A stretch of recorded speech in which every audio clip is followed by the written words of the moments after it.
good morning, good afternoon, good evening, depending on where and when you're listening to this.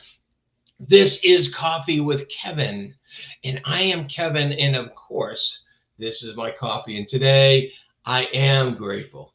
Today, I'm grateful. I'm grateful because we have a special thing going on today. We have a guest. We have a very special guest, and I'll bring him on in just a moment. I hope you're having a wonderful day so far, and I hope this is going to make it an even better day for you. This is incredible. It is already April 9th. Already April 9th. We are what, 6 days away from that famous April 15th, which in America we know as tax day. Not a good day for all of us, but hey, today in history, today Today was when Robert E. Lee surrenders in 1865, basically the end of the Civil War, the end of a big turmoil with the U.S. as a country, and a big turmoil over slave rights as well. And it finally ends in 1865. Now, I'll bring you a little bit more to the present, a little bit more to the present in. Let's see where it is. Billy the Kid was convicted of murder, 1881. Not necessarily in the present, too much in the present, but in 1959, that's when NASA introduces its first astronauts, and look where we are today. We got a space station, we got astronauts up in space all the time. So it's a wonderful day in history. I think there was one thing I missed. If you bear with me for a moment, one thing I might have missed. Now, I'm going to go with that. Today is your day. That's the last thing. Today, 2024, is your day. And it's your day to make some changes, even if they're just subtle changes that are going to stay with you for the rest of your life. Okay, now for the surprise. I'm going to bring on my good friend and an incredible hypnotherapist and coach. This is Larry Quemere. Larry, how are you? I'm good, Kevin. I'm joining you this morning with my cup here also. All right. Yes, indeed. I hope you're all joining us with a cup, whether it's coffee, whether it's tea, water, juice, smoothie, whatever it is, and whatever you want to put in it as well. I don't care as long as it's making you feel good this morning. Mm-mm-mm. That is good coffee, and I'm grateful for my coffee as well. And Larry, I'm so happy to have you here. I wanted to get you on here as I share today's quote of the day, quote of the week. Okay, all that we see or seem is but a dream within a dream. Edgar Allan Poe, who is quite the author, one of the authors that introduced us to some really spooky stuff.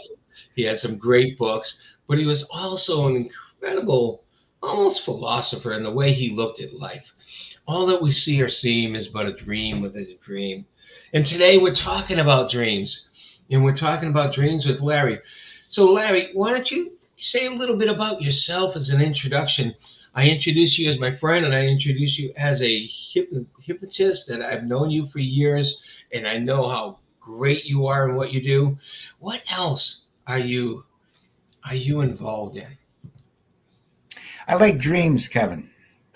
Being a hypnotist allows me to work with clients and allows me to work with myself and allows me to use my imagination. Einstein talked about you can have all the education in the world, but without imagination, what can you do with it?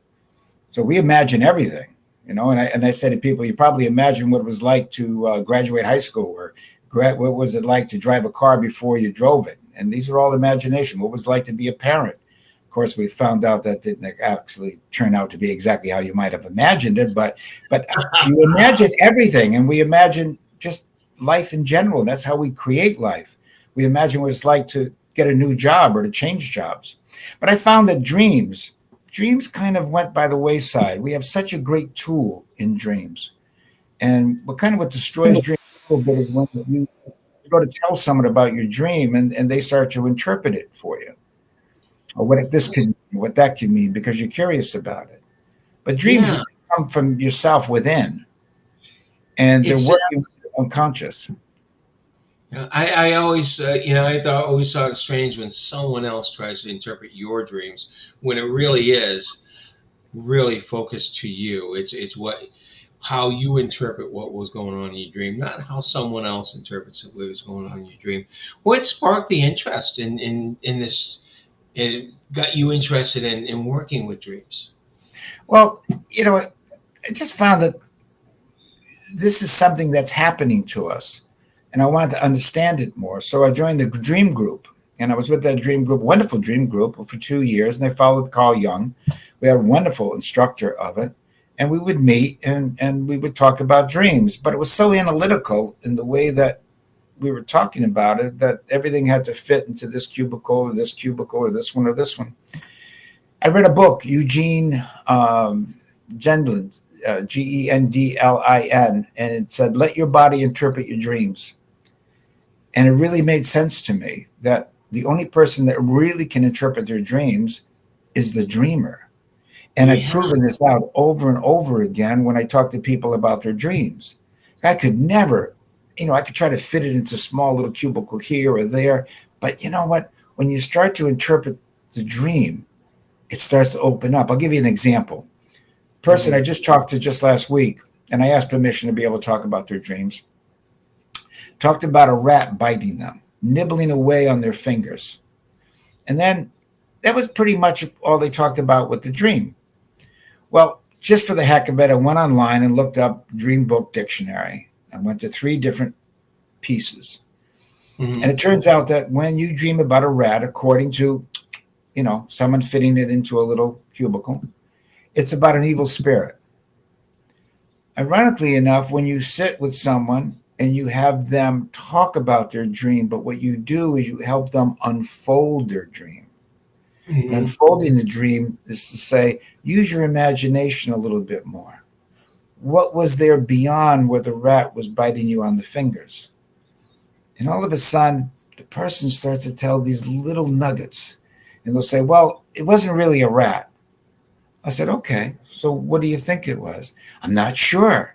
Well, what else do you see? And then all of a sudden she says, I'm in a field. And all of a sudden then we're with these young children and we're playing and rowing. And it's kind of like we're playing as flesh to flesh. And that word caught me, flesh to flesh. So I had her open that up. And what did it mean? It meant when she said flesh to flesh, it was a real connection that she Hmm. had with something. And when I tried to go back to the rat didn't mean anything other than wake up, not wake up physically, wake up mentally to the dream, wake up to what's going on in the dream. And it was Wow. like it just kept unfolding and unfolding. And so when you let the person interpret their own dream, you're able to get something beyond because it's confusing because it's just symbols. But what do the symbols mean is a real Yeah. connection. And if you begin to work with your dreams, you can become your own therapist. Because what does a therapist do? A therapist listens. A therapist does have a lot of knowledge, don't get me wrong, that they can fit what's going on. But they listen and then they play back to you. Well, what does a dream do? A dream gives you something that's going on within you. And if you allow yourself to listen to your intuition, and if you allow yourself to imagine, you'll start to put that dream together. I'll give one little note though. Hmm. People who have the glass half full have better results with their dreams than people who have the glass half empty. Not necessarily on the long run, but on the short run. Because the person who has the glass half empty will look at the dream and see more negative in the dream. But when they start to look at the dream and learn to see small little nuances in there that are positive and life changing, that person with the glass half empty gets a glimpse at the glass half full. Oh, that's so wonderful. That is incredible. Now, Larry, do all of us dream? Some people say they don't dream when they just don't remember that. Well, 2 things. There's about 2% of the population that, and there is a lot of research on dreams, there's about 2% of the population that actually do not dream. But other than that, I mean, that's like, was it Powerball? I mean, there is someone out there, but the majority of people are going to buy that ticket and they're not going to win. So the Right. majority does dream. Unfortunately, we remember our dreams when we wake up, but we dream more continuously during the evening. And Mhm. research shows that when you take somebody and is in a sleep lab and they're hooked up to equipment with biofeedback, you'll find that they'll wake that person up periodically during the night to ask them about their dream. Of course, it has to be somebody who's able to go back to sleep, but they go back to sleep and they dream again. But we Yeah. remember when the alarm clock goes off or when we wake up because it's most vivid. But then what we do is we get into our routine, just like when we go through the different phases of sleeping, coming up from delta, theta, all the way back up again. We start to live our lives and we start to forget about our dreams. But you can develop those dreams with your imagination. That's so cool. Now, it's always been recommended to me to keep sleep with a pen and paper by your bed, a notepad or whatever. So when you do wake up and you remember those dreams, to write them down. Do you recommend that to your clients? Emphatically, yes, absolutely. But what you're doing is you're doing two things. When you see that journal that's by your bed with a pen, pencil, you're putting intention into it. And you're putting intention into dreaming. And it's the same way that when you go to bed at night, why not look forward to your dream like a movie? Why not ask your dream a question? Why not ask yourself a question before you go to sleep and allow Wow. your dreams to bring the answers to you? You'll find that when you have that pad and paper next to your bed, you might start to write something like a word or two, maybe into a sentence, and you're kind of floundering maybe just a little bit. Well, when all of a sudden you engage your imagination and just imagine writing and imagine what happened, little pieces, little kernels come to you, and before you know it, you'll have a whole page written about the dream. And what was written three-quarters of the way through has nothing to do with the original statement about the dream. It's like the onion. You're peeling it and peeling it and peeling it. And you're getting to listen to stuff that bothers you or stuff that makes you happy or things that can make major decisions in your life because you get a felt sense when you get the answer. So when we work with this up here, it's not too good. But when we work with our body and our felt sense, that's a knowing. It's like, for instance, Kevin, you love Brenda? Mhm. What's that? Do you love Brenda? Oh, absolutely. She's on here, so I absolutely have to say yes, but it's true. All right. But you don't have to really think about it. You No, know. So when that's you're right. in a dream and you get a felt sense, Mhm. that's what you'll get. You'll get a knowing. Annoying. Knowing is much better than believing. That's yes, yes, that's an amazing thing. Wow. You're talking about going to sleep with an intention. I've read somewhere that a lot of scientists, a lot of inventors, a lot of people who own patents, they go to sleep with a problem and they wake up with the answer. They've dreamed it.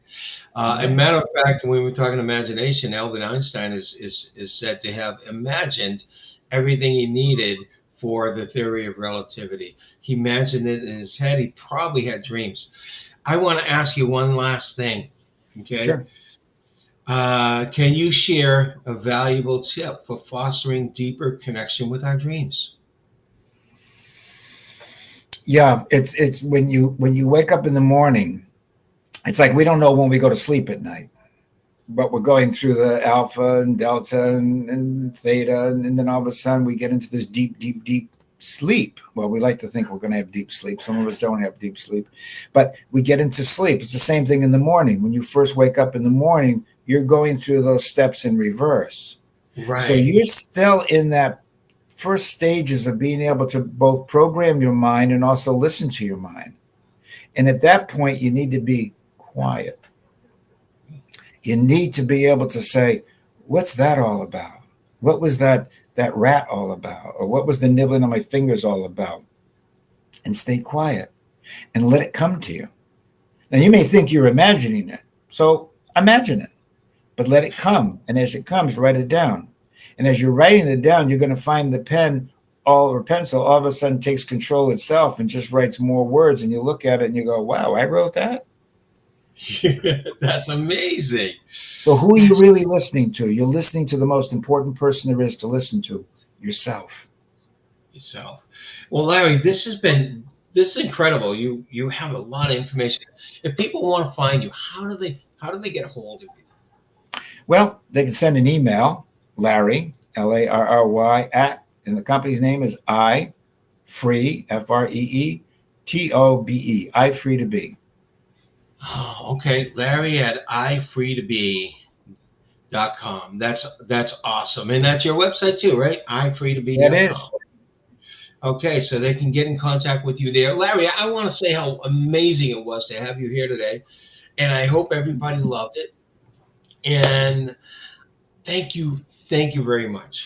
And as usual for everyone else, we have given you a spark. We've given you a spark to start to make your life better. And I want to wish you a great day and a great week. Matter of fact, hold on. As I said so many times before, it's in your control to make it a great day for yourself and to make it a great Absolutely. week for yourself and to make it a great life for yourself. Until next week, take care all. Bye. Thanks, Kevin. Thank you, Larry.